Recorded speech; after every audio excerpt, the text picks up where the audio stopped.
Gloire à toi, Seigneur, notre Dieu, notre Père. Gloire et honneur, majesté te soient rendus en ce jour. Qu'il est bon de célébrer l'Éternel dès le matin. Seigneur, Papa, nous te rendons toute la gloire. Seigneur, notre Dieu, notre Roi, pour le souffle de vie renouvelé en ce jour. C'est une faveur et une grâce imméritée. Nous t'en sommes infiniment reconnaissants. Merci pour ce moment de partage autour de ta parole. Une fois de plus, Seigneur Papa, comme nous disposons nos cœurs vers toi, Seigneur Papa, tu viens et tu nous nourris, tu nous abreuves. Merci Père éternel Papa de ce que nous ne sommes pas des auditeurs oublieux. Merci pour ta faveur et ta grâce. Reçois la gloire au nom de Jésus-Christ. Amen. Soyez abondamment bénis au nom puissant de notre merveilleux Sauveur Jésus-Christ. Le texte que nous allons lire aujourd'hui est un texte très très bien connu. Nous avions déjà enseigné plusieurs fois durant l'année sur ce passage, mais nous allons encore une fois de plus en parler aujourd'hui selon la direction que Dieu va nous donner. Nous savons que la parole de Dieu est versatile et il y a toujours quelque chose à tirer lorsque nous lisons la parole. Nous allons lire le psaume 23, et nous allons le lire aujourd'hui dans la version 8 secondes. Cantique de David. L'Éternel est mon berger, je ne manquerai de rien. Il me fait reposer dans de verts pâturages, il me dirige près des eaux paisibles. Il restaure mon âme, il me conduit dans des sentiers de la justice, à cause de son nom. Quand je marche dans la vallée de l'ombre de la mort, je ne crains aucun mal, car tu es avec moi. Ta houlette et ton bâton me rassurent. Tu dresses devant moi une table en face de mes adversaires. Tu oins d'huile ma tête et ma coupe déborde. Oui, le bonheur et la grâce m'accompagneront tous les jours de ma vie et j'habiterai dans la maison de l'Éternel jusqu'à la fin de mes jours. Que Dieu vous bénisse au nom de Jésus-Christ.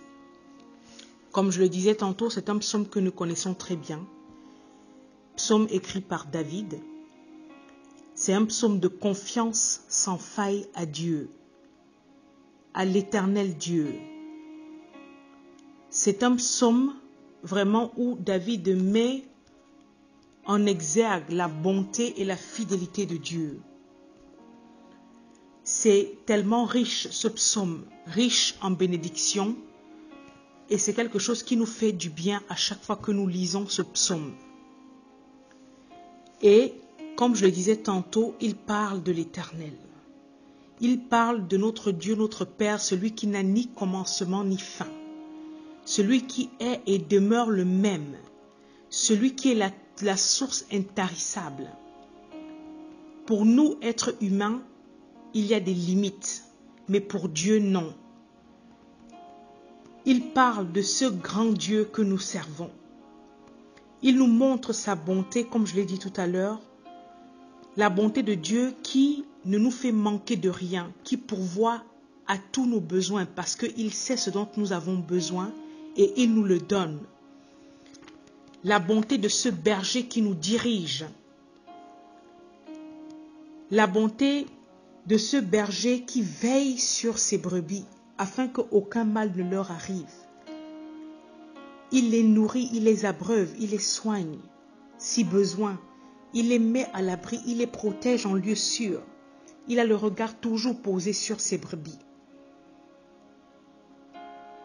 Il y a un verset dans le psaume 139 plutôt que j'aime bien, qui dit « Éternel, tu me sondes et tu me connais. Tu sais quand je m'assieds et quand je me lève. Tu pénètres de loin ma pensée. Tu sais quand je marche et quand je me couche et tu pénètres toutes mes voies. » C'est un verset merveilleux que j'aime parce qu'il nous montre vraiment que Dieu nous sonde. Il nous connaît et chacun de nos faits et gestes, Dieu connaît. Il sait quand est-ce qu'on peut s'asseoir, quand est-ce qu'on peut se lever. Il connaît nos pensées. Il sait quand est-ce qu'on marche, quand est-ce qu'on se couche. C'est vraiment une grâce d'avoir le regard de l'Éternel sur nous. David, dans ce psaume 23, parle de la bonté de Dieu. Et nous savons qui était David. Nous savons un peu au travers de la parole les expériences que David a eues tout au long de sa vie. David est quelqu'un qui a connu la déception. Il a vécu des luttes, des guerres, des trahisons, des rejets. Il a subi la mort de ses enfants. Mais il a commis également l'adultère. Il a commis le meurtre. Il a connu le péché. Mais à la fin des fins, regardant à toutes ces choses, David a pu dire, « L'Éternel est mon berger, je ne manquerai de rien. » David peut le dire, parce que quand bien même il était enfoui dans le péché, dans l'abomination, Dieu ne l'a pas lâché. Un être humain peut te tourner le dos, mon frère, ma sœur. Un être humain peut te décevoir. Même les parents peuvent abandonner le fruit de leurs entrailles. Mais Dieu ne peut pas te délaisser. Le psaume 94, verset 14 dit « Car l'Éternel ne délaisse pas son peuple. Il n'abandonne pas son héritage. » Dieu n'abandonne pas ses enfants. Il est dit dans la parole de Dieu dans Luc 15, chapitre 15, que le bon berger va à la recherche de la brebis égarée. Humainement parlant, comme je le disais tantôt, en tant qu'être humain, on peut se fatiguer des uns des autres à cause des comportements, à cause des différentes occupations de la vie, à cause des différents problèmes. On peut s'agacer, mais notre Dieu, notre Père, non. Voilà pourquoi la parole dit, maudit soit celui qui met sa confiance en l'homme. Nous devons en tout temps tourner les regards vers Dieu. David avait péché. Il avait commis, comme j'ai dit tout à l'heure, l'adultère, faisant tuer le mari de Bathsheba. Mais au travers du prophète Nathan, Dieu l'a repris. Parce que notre Dieu, notre Père, lorsqu'on se répand, il nous pardonne. Au travers de ce psaume, David montre deux figures de Dieu. Il montre la figure du pasteur, des brebis, du berger. Mais il montre également la figure du maître de maison qui accueille ses hôtes. Chaque croyant qui laisse Dieu le conduire, le diriger, trouve la réponse à tous ses besoins. Les besoins de la faim, de la soif, de l'insécurité, des peurs, des angoisses et tout, la parole de Dieu te donne les réponses. Dieu donne à chacun ce dont il a besoin.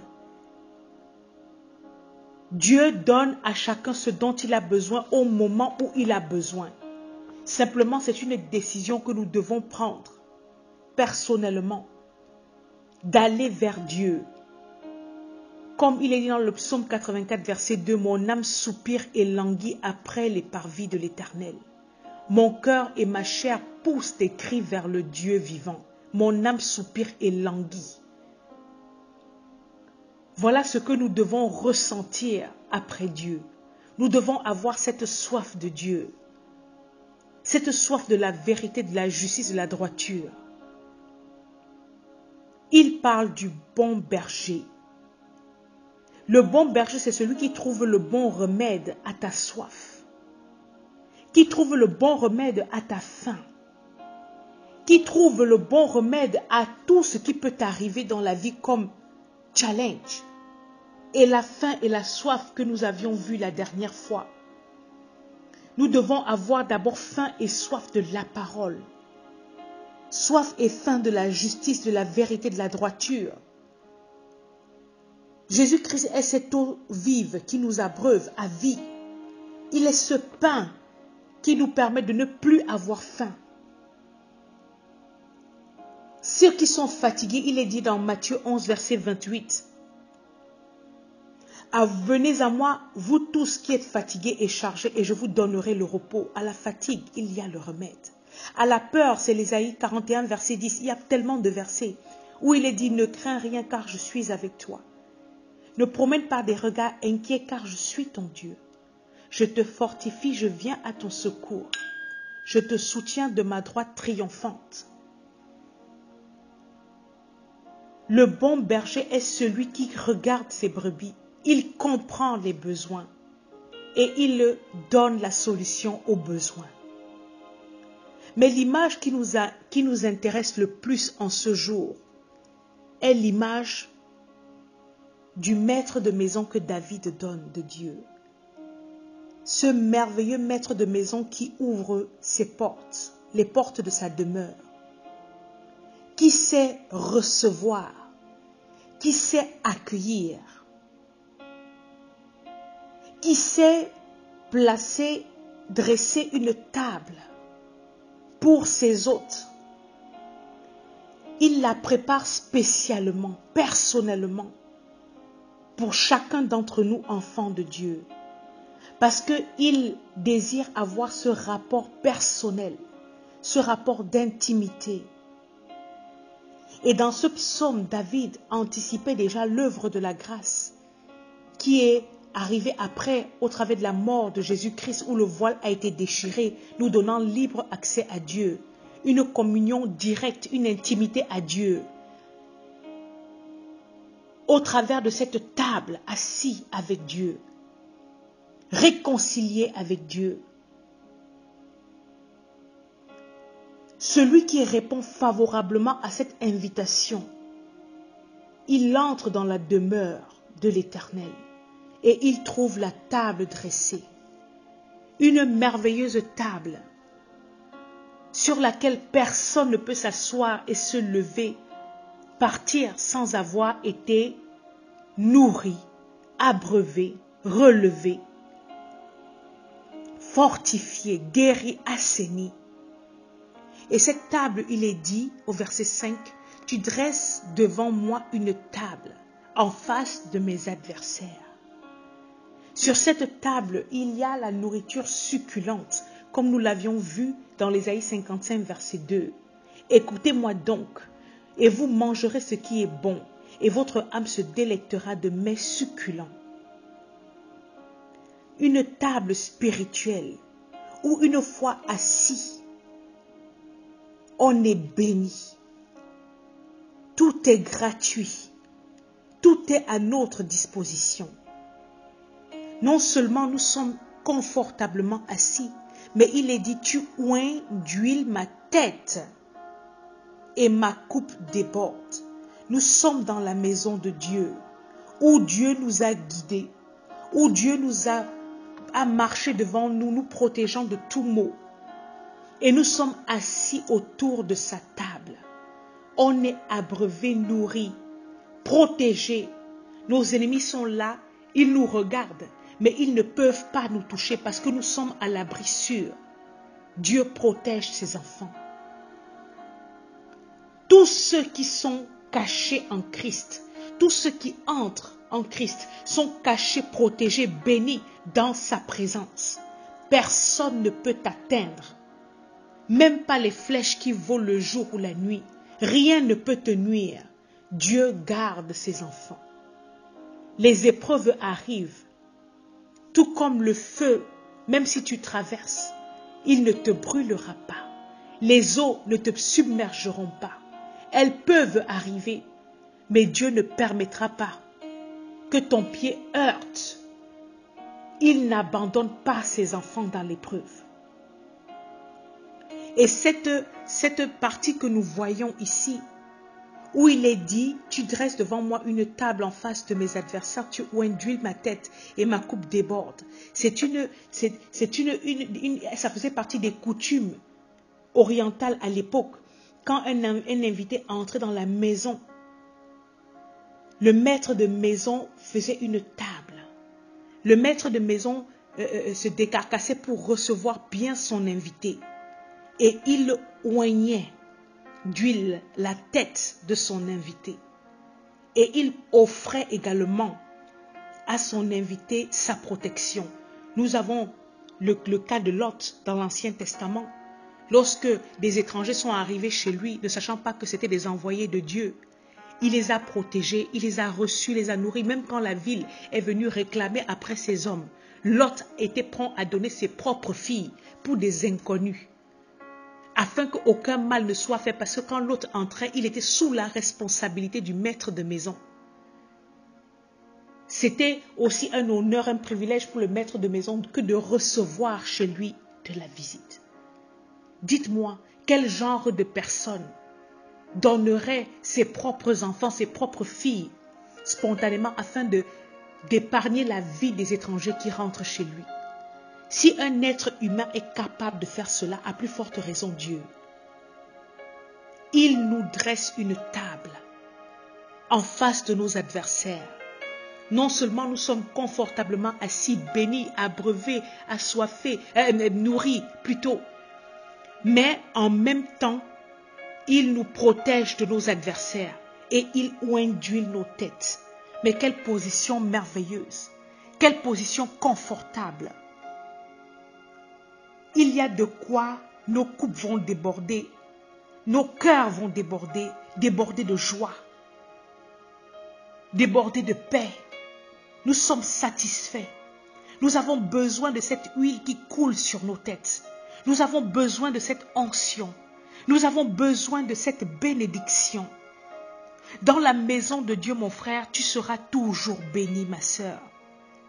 Tu seras toujours rempli de joie et ton cœur va exalter, va être rempli de joie. Tellement tu es à l'aise. Tu es joyeux, tu es prospère. Et cela s'accompagne du bonheur et de la grâce. Tellement tu es confortable que le bonheur et la grâce t'accompagnent. Et cela tous les jours de ta vie.